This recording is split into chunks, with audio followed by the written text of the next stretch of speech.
All right, welcome back, my friends. It is time for another reaction video. This week, it is the 1998 Volkswagen new Beetle.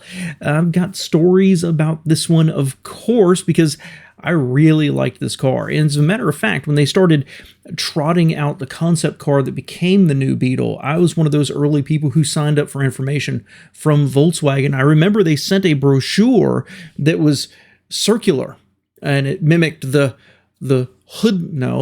roof line of the car, and I wish I'd kept it all these years because it was so cool. But it was a situation where the more I found out about the car and what they were doing, the less interested I was. And by the time it was released in 97, 98, well, it just circumstances conspired that I never ended up getting one, and it developed kind of a reputation. So I've never owned one. I've driven many of them, and I have kind of a high opinion of them. So I think this will be a fun trip back down memory lane to take a look at what they said about it when it was brand spanking new. So as always, and I'll probably do 2012, something like that, when they redesigned it, the new Beetle. I'll probably do one of those in the future too, just to kind of see the changes. But as always, make yourself comfy in your chair. Grab your beverage of choice. We have some leftover coffee from this morning we are sipping on, and let's see what Motorweek said. When it was brand new, 98 Beetle.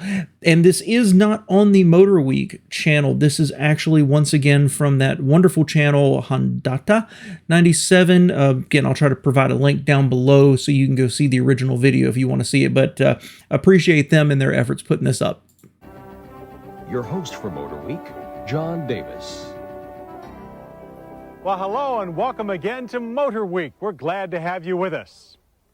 This year's biggest automotive event can be summed up in one word: Beetle.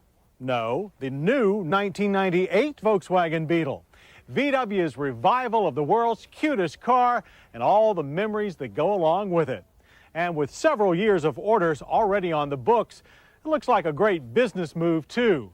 But with so many good vibrations flying around about a car that few people have seen, let alone driven, you might also wonder what the new Beetle can do besides make you smile.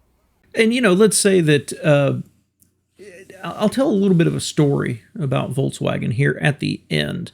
But the styling, I think it's fantastic. I absolutely think they nailed it. Most of my picks about it would be pretty minor. It never came in a four-door. That's okay. I wish the headlights, instead of laying back, I wish they stood up a little more like the old, 911s, honestly. But that's really, really nitpicking. The more circular headlights, the more circular the tail lights, the fact that the hood isn't square, it makes that rounded look to it. You know, Volkswagen, when they set their heart to it, man, they make really, really good looking and cars with personality. Think about the new ID Buzz, actually. The more I've seen of them and actually seen them, they look really, really good. Don't like the price, don't like the range, but man, they look cool. And the Beetle kind of fell in that same thing. I love it. I absolutely love it.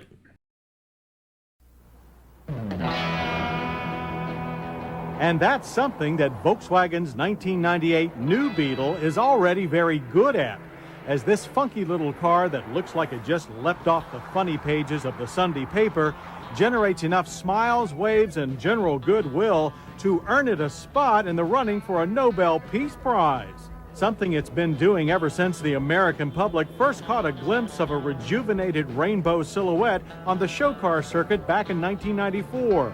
But despite retaining its buggy shape and fetching personality, there's very little about the new Beetle that can be compared to the original.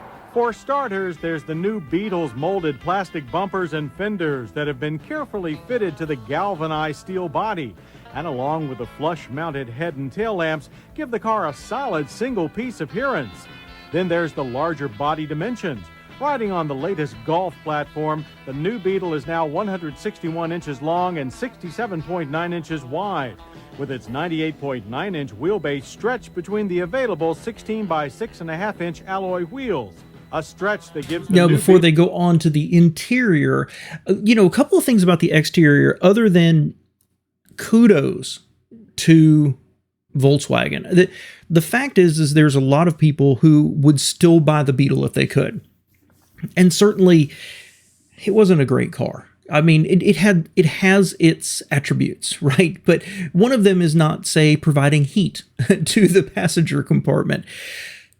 But if it was affordable and it's simple and you can work on it, I mean, it has a high degree of I'd want to own one just because you can work on it outside. I think there's still people out there who would crave the Beetle, the original one, even if it's kind of a death trap compared to modern cars.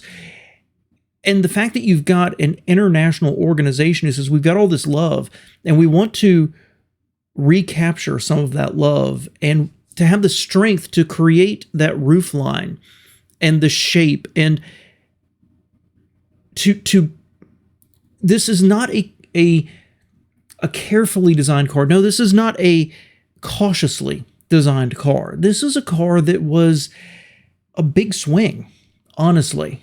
This could have been a major flop. But the fact is that when you think about the old T-Bird or the HHR or, things like that, where manufacturers tried to recapture some of their retro styling. Again, most of them failed, and most of them were just bad cars.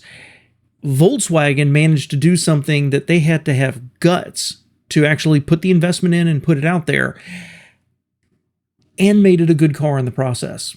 And one of the things I never really appreciated back then is the stance they gave it. It's kind of a wide track Beetle, for lack of a better way to put it. They could have made the wheels inside the body line, and it would have been very weak. But to have it do that and then have the fender haunches at the front and the rear for the tires, it gave it cute, but a little bit of a presence on the road as well. I think that's part of why it was successful.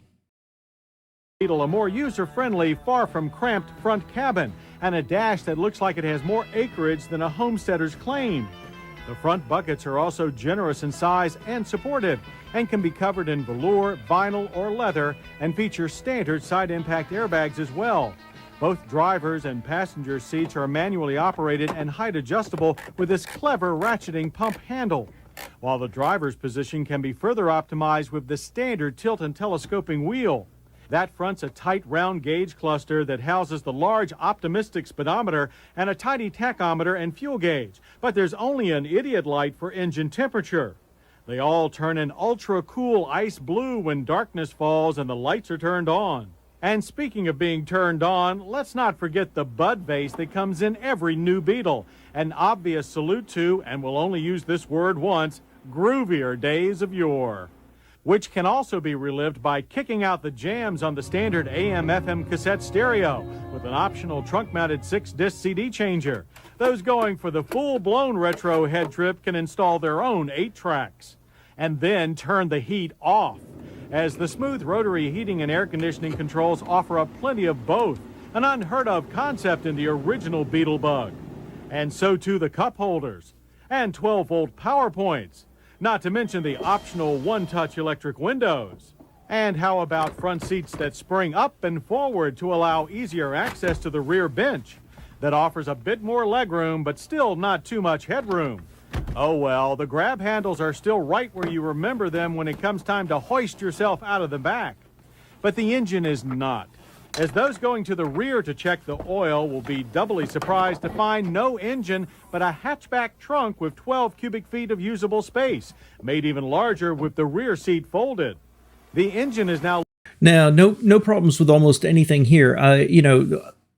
The disadvantage of designing and then being like, well, now we need to put a dash in it, right, is you ended up with this huge minivan-esque dash. It was enormous, but it's good and it's bad. Most of the controls in the middle were just fine. Volkswagen, standard, stock, high-quality materials, they were fine. I always liked the little flower hole. I never called it a bud holder. That has different implications for people from the 60s. But or today, I guess, right? But a little flower holder. You know what? I always thought that was cool. Add a little cheeriness to the inside of the car. 2 cup holders. You know, the trying to point out that this isn't the old Beetle by saying that it has a PowerPoint. They kind of belabored the point here. But what I don't like is the speedometer. Okay. And I know what they're trying to do. They did the circle. They tried to make this circles and circles and circles. It was the motif for the car. But doing that and just having a big speedometer with a little tiny tachometer, it's just, you know what? Move away from the circle a little bit and give us actual usable gauges where I can see things like engine temperature and the tachometer that you've given me with a 5-speed. They got locked into something there, and I think it was to the detriment. That's not a big enough thing to prevent me from buying it, but other than that, the rest of it, it's a 2-door car. The back seat's fine. Again, that circular shape on the roof does cut into your headroom. That's another disadvantage of letting the style dictate how things are going to be designed. But, you know, you're not going to be traveling back there for a long period of time. 12 cubic feet without laying down the rear seats, that's actually a lot more space than you thought it would have. I got no problems with this interior. It's not perfect, but it's really cool. Let's look at the engine.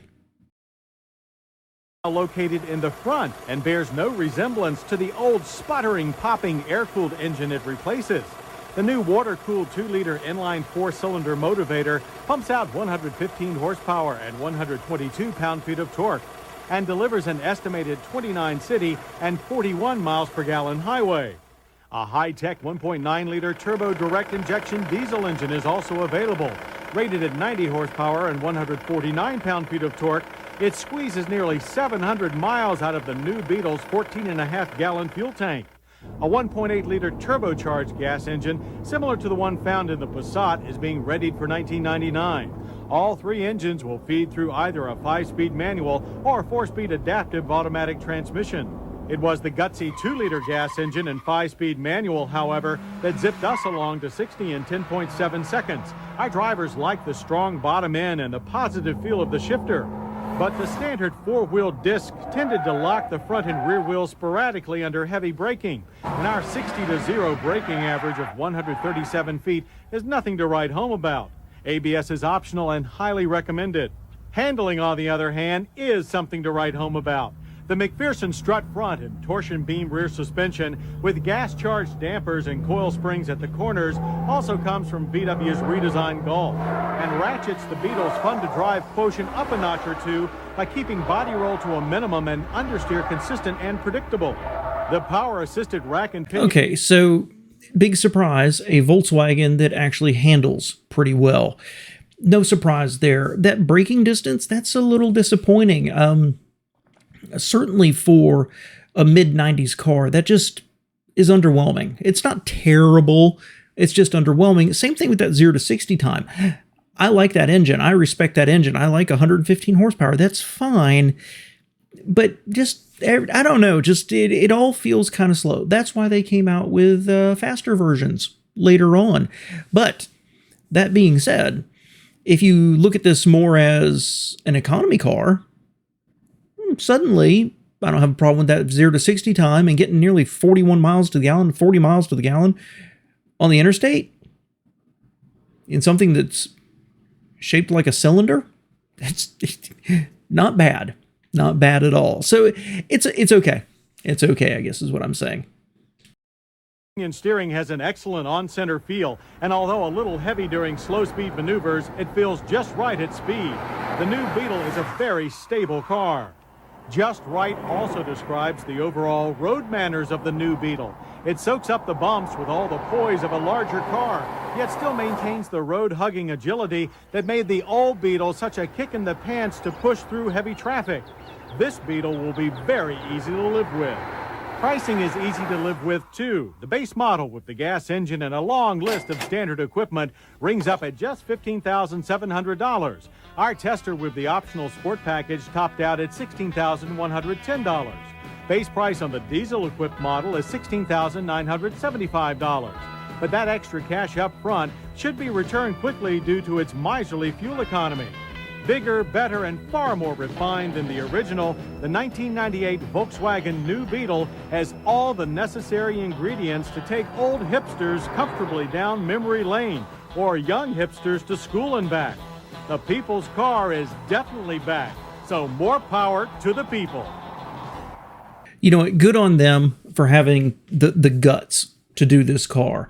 But the fact is that since the Beetle was released, the automotive world moved on a lot. And them doing this, they recaptured nostalgia. But was it really a better car than just a generic hatchback from somebody else? The answer is no. And I remember it becoming really expensive later on. You know, that $15,000 and some odd dollars sounds fair. But consider that 2 years before, my first wife and I bought a Neon automatic, and it was like $12,000. So it wasn't badly priced, but this was better equipped. Have to admit, this was better equipped. So not a great value, and I just remember it becoming unusually expensive later on. You know, but the thing is when this was released, it actually sold really well, sold over 100,000 units for several years, as I recall, and then it just kind of died off, right? I think that it ended up dropping down to like, 30,000, 40,000 units. And that's because they sopped up the nostalgia, and then they were just left trying to capture people who were looking for a good small car. And if you think about a Honda, a Nissan, a Toyota offering, and then this has personality. So you're going to capture some people there, but basically everybody who was waiting to buy a Beetle bought it. And then it just wasn't a great seller after that. Now, it did redesign, and it hung around until, 2019, I think. And I'm a little sad it's gone. I'm a little sad that this car filled with personality is gone, because I think it was good.